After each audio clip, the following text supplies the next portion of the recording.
share his experience.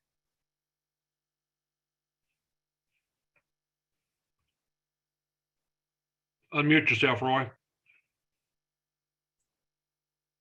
All right. Thank you, Stephen. I'm Roy Hooser. I'm a grateful alcoholic. My sobriety date's March 15th, 1972. I have a home group. If it meets on Monday night and if I'm in town and upright, I'm there. I have a sponsor. Right now, I have two sponsors.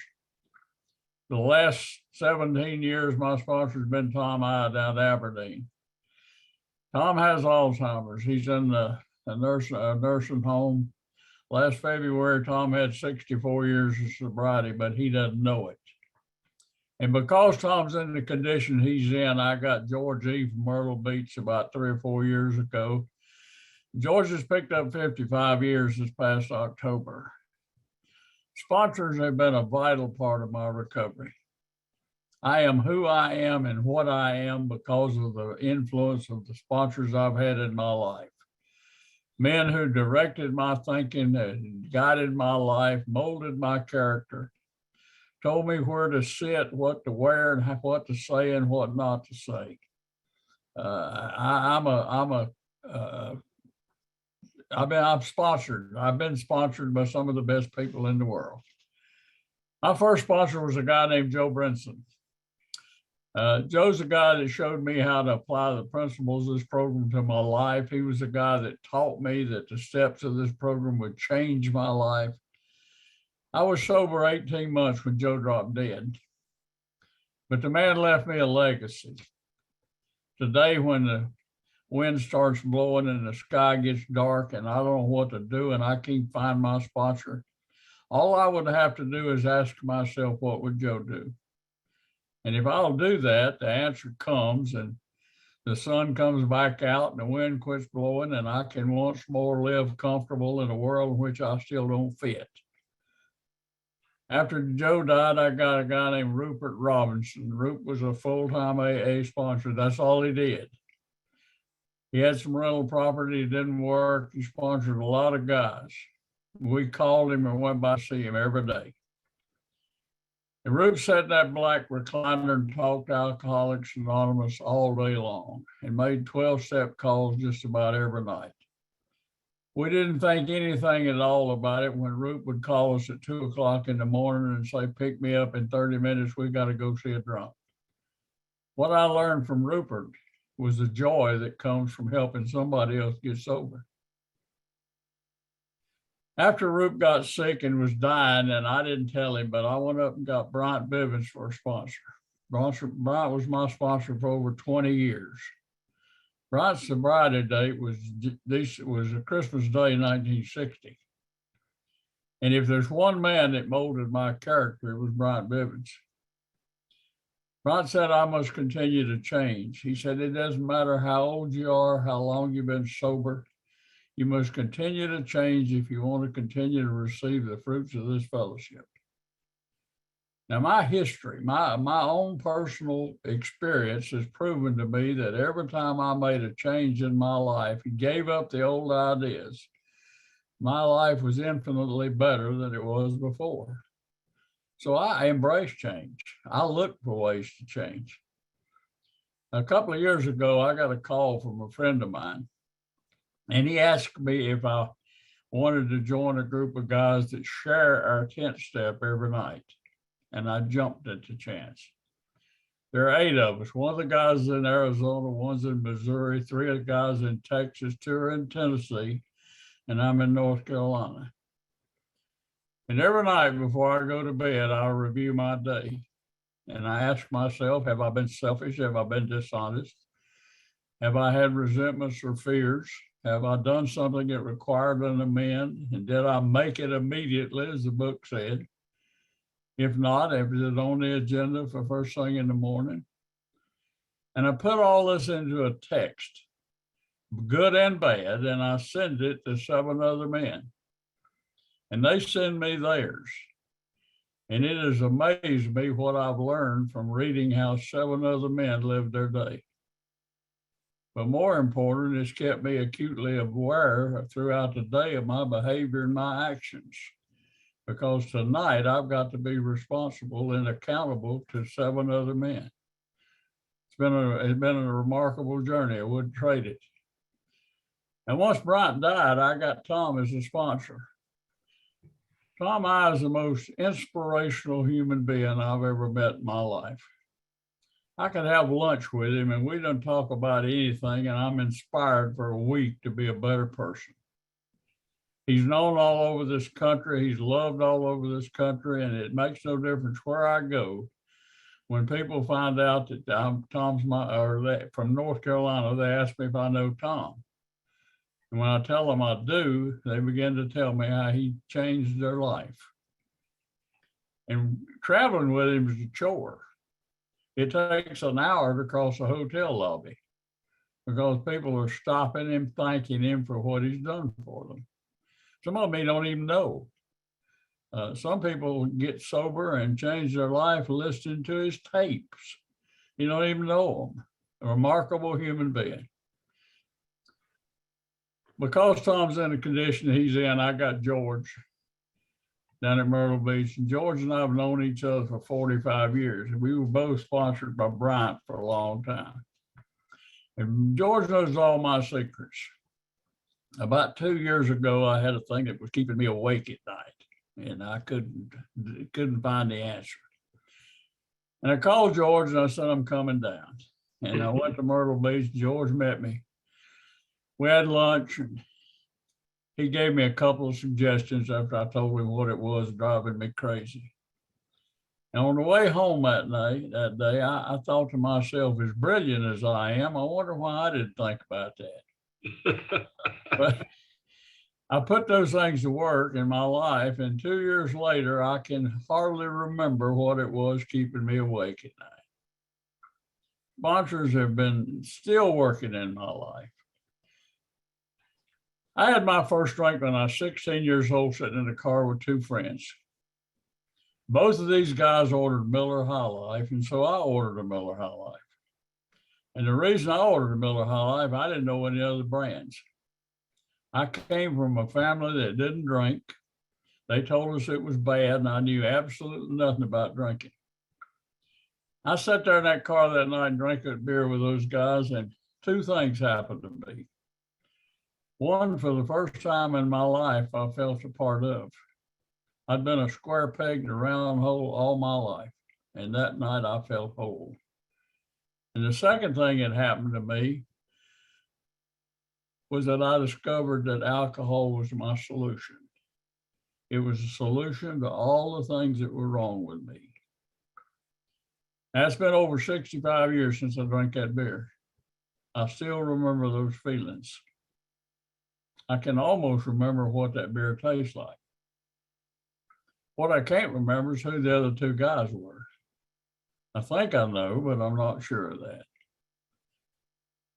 My wife and I ran off and got married when we were in high school. I was a senior, she was a junior. And she says that we came in heat same time, and that's probably closer to the truth than either one of us realized. But this past February, Peggy and I celebrated 66 years of marriage. That's unheard of. That's not supposed to happen. That's the first miracle in my life. This lady should have been gone years ago, but she stayed, and I'm grateful. I went to college after I got out of service. And after I got out of school, I started a 45-year career in sales. And if I had to live my life over again, I would duplicate my employment just like I did this time. I enjoyed every day of it. One of the first jobs I had, I worked 21 states. I sold school buses.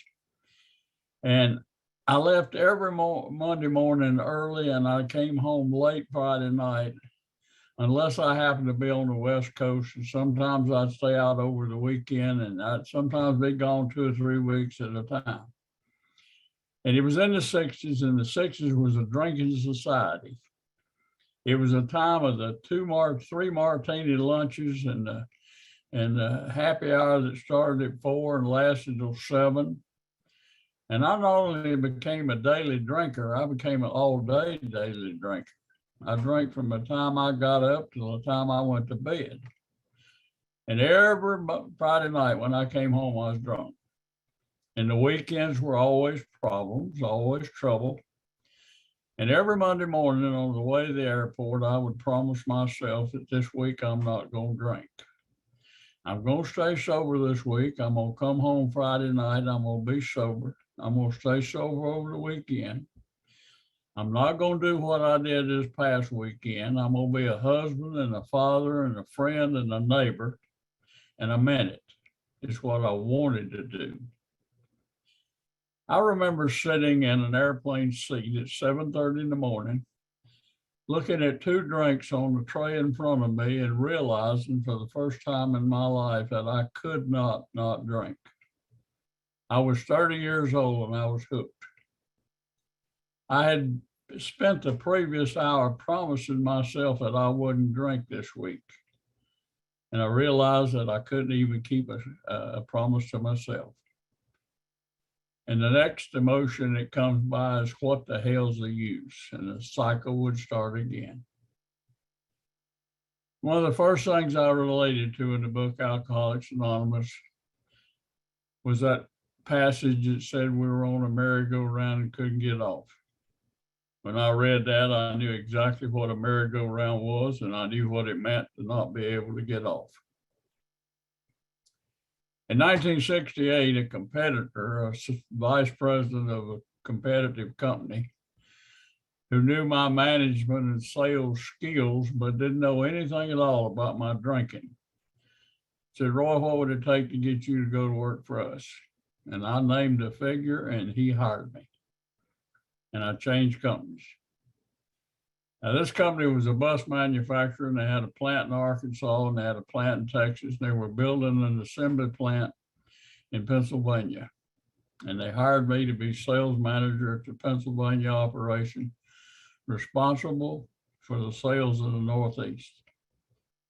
And we moved to Pennsylvania and nothing changed.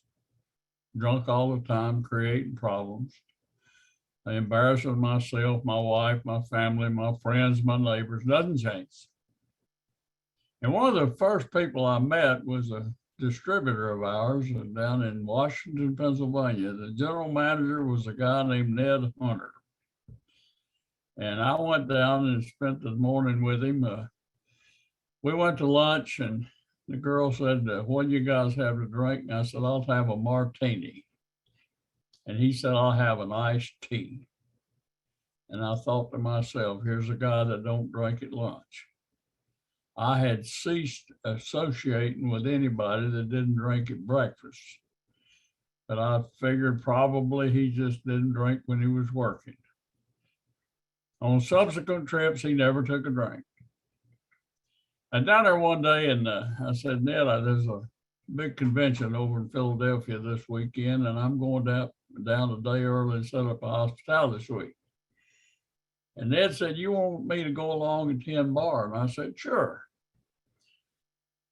He came down there that weekend and he poured booze and told jokes, laughed, had more fun than anybody there, stayed up until 2:00 in the morning and never took a drink. And somebody told me when we were there that Ned used to drink, but he doesn't drink anymore. And that's all I knew. A few months later, he and I were on a plane and we're going down to Little Rock to the home office. And here comes the cart, the drink cart down the aisle. And she got to our row and she said, "What do you have to drink?" And I said, "I'll take a bourbon and ginger ale." And Ned said, "I'll take a bourbon and ginger ale." Well, this caught my attention. Here's a guy that I'd known him about a year, and he'd never taken a drink. And somebody told me he used to drink longer drinks, and he's ordering booze. Well, they had the little miniature bottles, and when they put them down, he put the bourbon over on my tray. Said, "Here, Roy, you just drink the bourbon and I'll just drink the ginger ale." And I said to him, "Ned, you don't drink at all, do you?" Now, this man had read the book Alcoholics Anonymous. He had read the chapter Working with Others. And when I opened the door, he stuck his foot in. I got a 12-step call at 30,000 feet. Never said a word to me about my drinking. He's told me what happened to him. He told me about losing a family and a fortune and a business. And he ended the conversation by saying, Roy, I belong to Alcoholics Anonymous and I haven't had a drink in 5 years. Now, I knew that was important to the conversation. Now, I didn't know Alcoholics Anonymous from the Rotary Club, but I damn sure related his battle with the bottle. It was there shortly thereafter that I got fired. Now, I'll give you a piece of advice. Don't ever work for anybody from Arkansas. They're backward, they're narrow-minded. If you don't work, they won't pay you. And all I was doing was drinking, so they let me go. And I came back to North Carolina and went in business with my brother-in-law.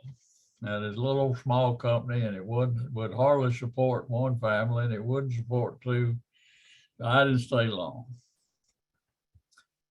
Sometime in November 1970, I came to laying on the floor, my belly saying, why'd you do it? Why'd you do it? Why'd you do it? And I didn't know what I'd done. I just knew last night was bad. I was full of guilt, remorse, and shame, and I knew last night was bad, but I couldn't come up with any details. But I remembered Ned Hunter. And I called him on the phone, and I said, Ned, I think I got a drinking problem. Ned burst out laughing, and he said, Roy, everybody that's ever known you knows you got a drinking problem. And we're all just thrilled to death that you finally found it out. And we began to talk. And at the end of this conversation, the man gave me the secret to life. I didn't know it at the time. He said, call Alcoholics Anonymous and do what they tell you to do. For a drunk, that's the secret to life. So I called AA that morning, and they sent a man out to see me. And I went to my first AA meeting that night. I had been in an AA meeting about 15 minutes when I knew I was home. I knew that's where I belonged. Now, I liked AA from the very beginning. There were a couple of parts of this program I didn't buy right off the bat. One was that God bit, and that other was that not drinking. And if you leave God and not drinking out of Alcoholics Anonymous, there ain't a hell of a lot left but coffee. And needless to say, I had a lot of trouble. For the next 16 months, the only thing I did worthwhile was return to Alcoholics Anonymous after every major drunk. But let me tell you what I learned. I learned firsthand about the insanity of this illness. And we don't talk about insanity often enough. We should. We're crazy as hell. And let me tell you what would happen to me. I'd be coming home from work on a Monday, been to a meeting probably on Sunday night, been going to AA pretty regular, and with no thought whatsoever to AA or the last drunk or the problems that I've been in or the last jail I was in, none of that would come up. I'd just pull into Smitty's and get a beer, drink a draft beer. And Smitty'd say, Roy, you want another one? I'd say, no, I got to go home, cut my grass. And I'd leave, go home, cut my grass. No thought. Tuesday on the way home from work, I'd remember I had a beer yesterday and I didn't get drunk. And I'd say, you know, like AA says when I start drinking, I can't quit. Well, I started and I quit. They say one's too many and the barrel's not enough. Well, one was enough for me. And then my mind would begin to run. Maybe I'm not alcoholic. Maybe mixing that scotch and that red ripple wine together last time is what caused all the trouble. Or I would really begin to analyze and say, you know, alcoholism is an illness. Illnesses are curable if you catch them in time. And I've been to 39 meetings. I'm probably cured if I was ever alcoholic at all. And to prove to myself that I was not alcoholic, I wouldn't even drink a beer on Tuesday. Go home, finish my grass. Wednesday, About 2 o'clock in the afternoon, and it's sitting in my office. I remember I had a beer yesterday. I did get drunk. And I remember I used my willpower yesterday. And I'd say, I bet I can drink a beer this afternoon at 5 o'clock. And at that point, the obsession would set in and it would be so strong, I couldn't think of another thing but one draft beer at 5 o'clock. It'd be so strong I couldn't get anything done. And I'd leave work early. I'd leave at 4 to go get one draft beer. And on the way over there, convinced myself that not only can I drink a draft beer, I can get a king size to go. And at 4:30 on Wednesday afternoon, I'd leave Smitty's after having consumed one draft beer with a king size in a sack, get in my car, and the next thing I know, it'd be Monday again. I'd be in jail in another state, wondering what in the hell happened. And every time they opened the jail cell door and gave me my belt back, I knew I couldn't drink. Every time I woke up on the floor and the family was gone, I knew I couldn't drink. Every time I lost a good job, I knew I couldn't drink. But somewhere between there and the next drink, I had no choice but to drink. A drunk under those conditions has no choice.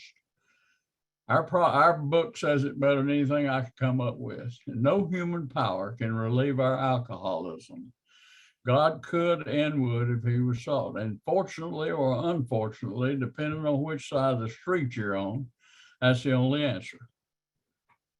And before I tell you what happened to me, I want to tell you about that Sunday night meeting.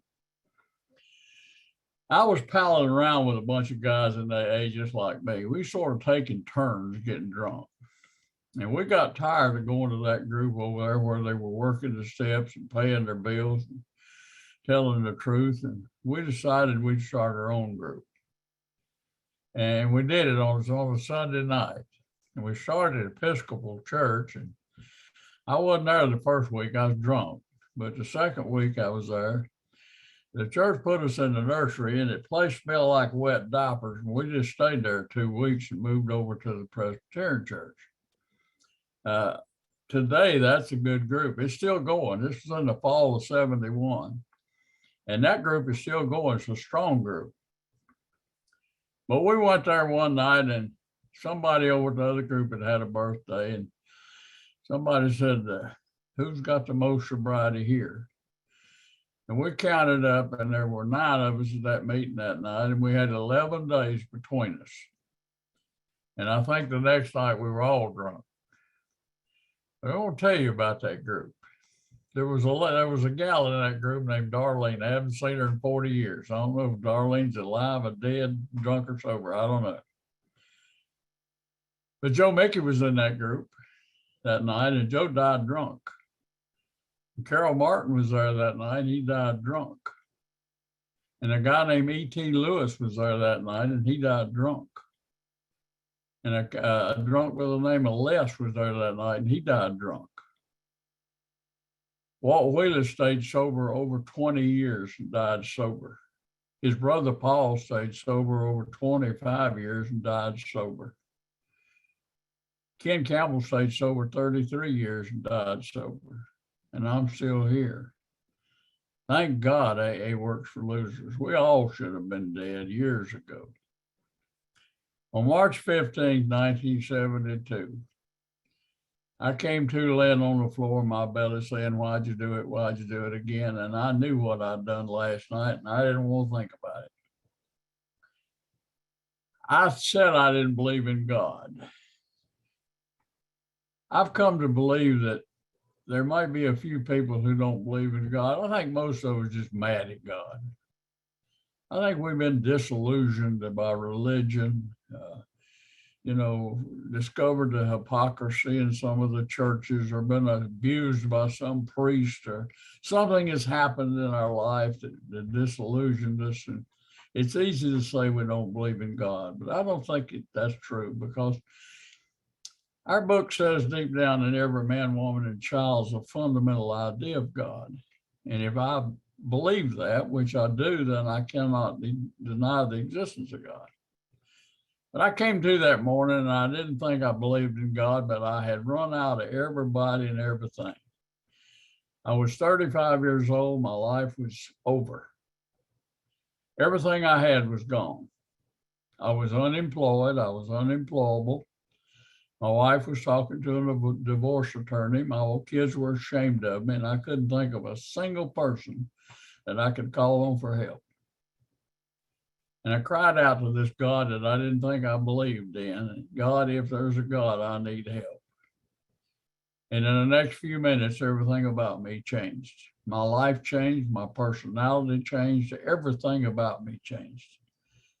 I was suddenly enveloped in the greatest feeling of peace and contentment I've ever known in my life. Serenity beyond belief, like I was wrapped in a warm blanket. I knew that there was a God, there always had been. It was me that was wrong. That morning, I fully accepted the fact that I was alcoholic, had been for years. I've never doubted it since. I knew that morning that the problems I had that day, and somehow knew that all the problems I would ever have would be solved by the people and or the program of Alcoholics Anonymous. And for over 49 years, every problem I have experienced has been solved by the people and or the program of Alcoholics Anonymous. And the beautiful thing that happened to me that morning, and I didn't know till later, the insane belief that I can successfully drink was removed. It's never returned, and I know I didn't do it. I went back to AA that night. I went back with a different attitude. I wanted everything this program had to offer. Now, Stephen called me and asked me to speak here tonight, and I said yes because I don't say no. But the real reason I'm here tonight is I still want everything this program has to offer. And I asked Joe to be my sponsor. And the group took me in, and for the first time in my life, I truly belonged somewhere. They gave me a job of washing ashtrays. Back then, everybody smoked. Then they taught me to make coffee. They let me read the steps. They let me read the traditions when they were assured I could pronounce anonymity. And then when I got sober enough, they let me chair that group. And from the very beginning, they took me on 12-step calls. And back then, we made a lot of 12-step calls. We didn't have detox centers. We didn't have halfway houses. We didn't have recovery facilities. All we had was an answer service. And when somebody called, we went and picked them up and took them to a meeting. And sometimes that somebody was at the bus station and they had everything they owned in an Arkansas suitcase. And when you pick them up, they're yours. You got to do something with them. And I bought them socks, and I bought them underwear, and I bought them motel rooms, and I've taken them home with me. And I bought them a couple of beers to knock the shakes down, whatever it took, because they told me if I wanted to keep this, I had to give it away. And so I chased drunks. Now, we had a guy moved into town. His name was Orrin Mills. He was a Baptist minister, and he came down from Wisconsin. He said God sent him down to start a recovery facility and have a recovery program for alcoholics. Now, the only recovery program I ever knew Orrin to have was he had prayer at breakfast, prayer in the morning, and prayer at meals, and that's about it. But he rented a big old house and had a lot of rooms. And he kept drunks dry, and he kept them safe, and he kept them clean, and he kept them fed, and he kept them clothed, and he gave us a place to take somebody we picked up off the street. And Orrin would take them. It didn't matter. They could beat him up this morning. He'd let them back in this night. I loved that man. And all his money came from church contributions. And Orrin called me one night and he said he had the meeting at the church and he had to be there. And he asked me if I would come sit with Rudy. Rudy was in DTs. And I said, sure, I will. I knew Rudy. He was a town drunk. Everybody knew Rudy. Before I forget it, let me tell you, Rudy died sober.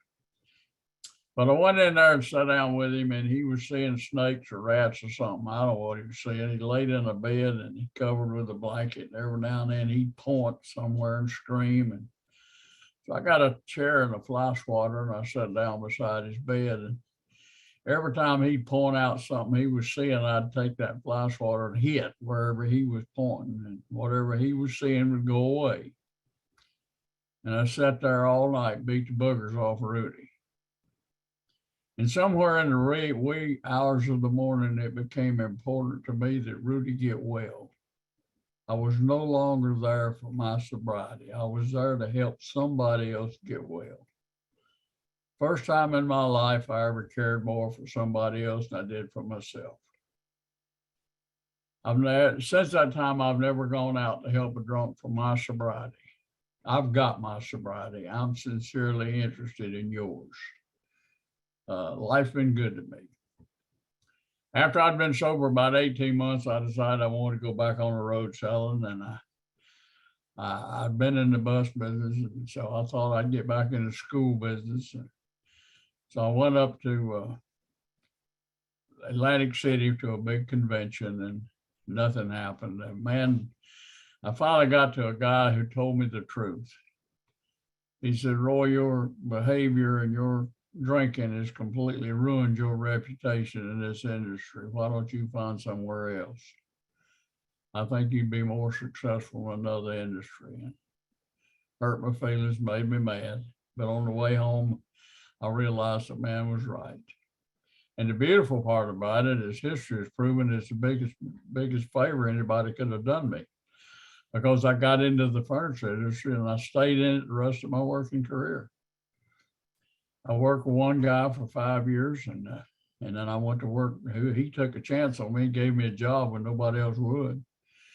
And then I went to work for another company. I stayed with them for 20 years, and I retired from that company. They hired me as a sales rep, and I retired as a Southern District Manager.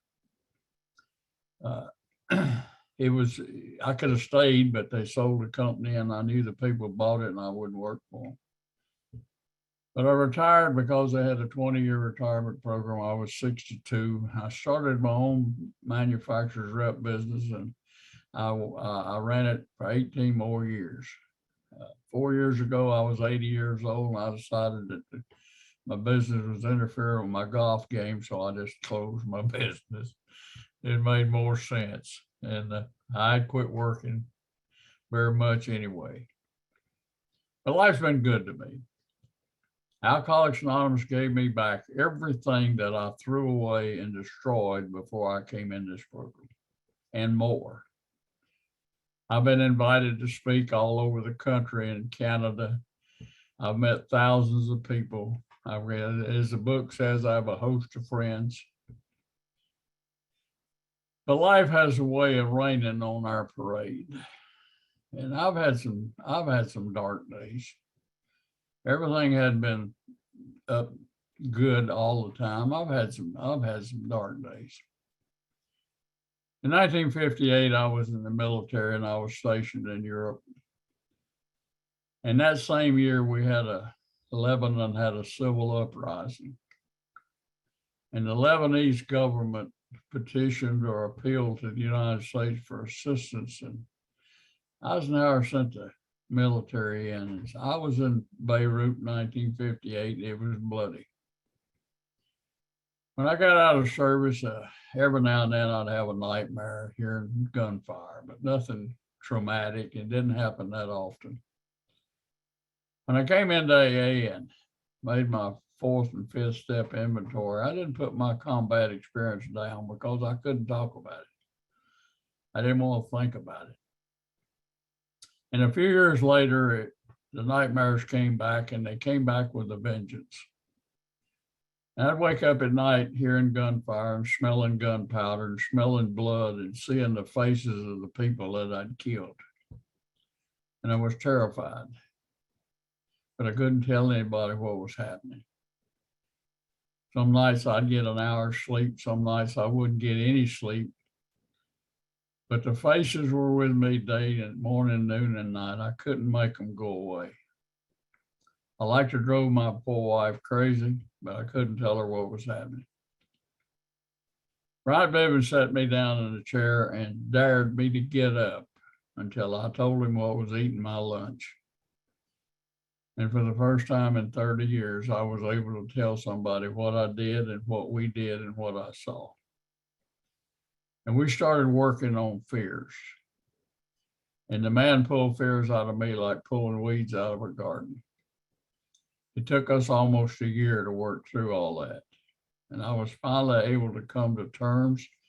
I was finally able to accept the fact that what I did was my job, and what we did saved a lot of American lives. But I still couldn't talk about it. And when Bryant died, I got Tom as a sponsor. Tom says it's never going to turn you loose. You start telling people what you did. You got to share it. You can't keep it inside. You got to get rid of it. And so I told a few friends and some golf buddies. I couldn't tell my wife. I tried for years to come up with a time, and at the last minute I'd find some excuse to not. And finally, it was about to eat me alive, and I couldn't take it anymore. And I got 2 cups of coffee, and I went out on the sunroom, and I said, "Peggy, come out here. I got to tell you a story." And I told her the whole thing, all the bloody details. And when I got through, I was exhausted. My wife said, "Honey, I'm so sorry you had to go through that." And I was free. And I've been free ever since. A few years ago, I had a son who was in a horrible car wreck. They had to cut the car apart to get him out, and they airlifted him to the hospital. I was 100 miles away, and I had to drive about 100 miles to know if my son was dead or alive. And all I could pray was, God, give me what I need. I don't know what I'm going into. I don't know what's happening. Just give me what I need to get through what I got to get through. Fortunately, he came through that. It took a while, but he's alive today. A few years ago, I had a 18-year-old grandson got hooked on drugs and alcohol. And when they called us and told us, I went to Kansas City. And I said, "Jack, sometimes this disease jumps generations. And I think you probably got what I got. And I want you to know that I've lived with it a long time, and you can too." And I called downtown to central office, and I found the groups that the young people go to. And I said, "Jack, go to these meetings, listen to these kids and do what they tell you to do, and you'll be okay." But Jack wouldn't go back. And a few weeks later, they called us to tell me that Jack had hanged himself. Now, through all this pain and all this turmoil, I never thought about taking a drink. I'm the same man that sat in that airplane seat all those years ago, wanting to stay sober and could not. And I go through all this pain, and I don't think about taking a drink. What's the difference? The difference is the power of the people in this fellowship. The people who loved me and held me up when I couldn't stand. The difference is the power of this program. The 12 steps, when applied to my life, give me the courage to cope with tragedy. The difference is the power of God as I understand Him working in my life. The God that has kept me sober all these days and all these years. The God that taught me how to accept the things I cannot change and gave me the courage to change the things I can. That combination of the people, the program, and God as I understand it changed me from what I was to what I am today and what I'm capable of being tomorrow. And that same combination of the people, the program, God as I understand Him, and you, the ones of you who have touched my life, have truly made me a grateful alcoholic. Grateful that there's such a thing as Alcoholics Anonymous, and grateful that you allow me to be a part of it. I thank you for that. I love you. God bless you.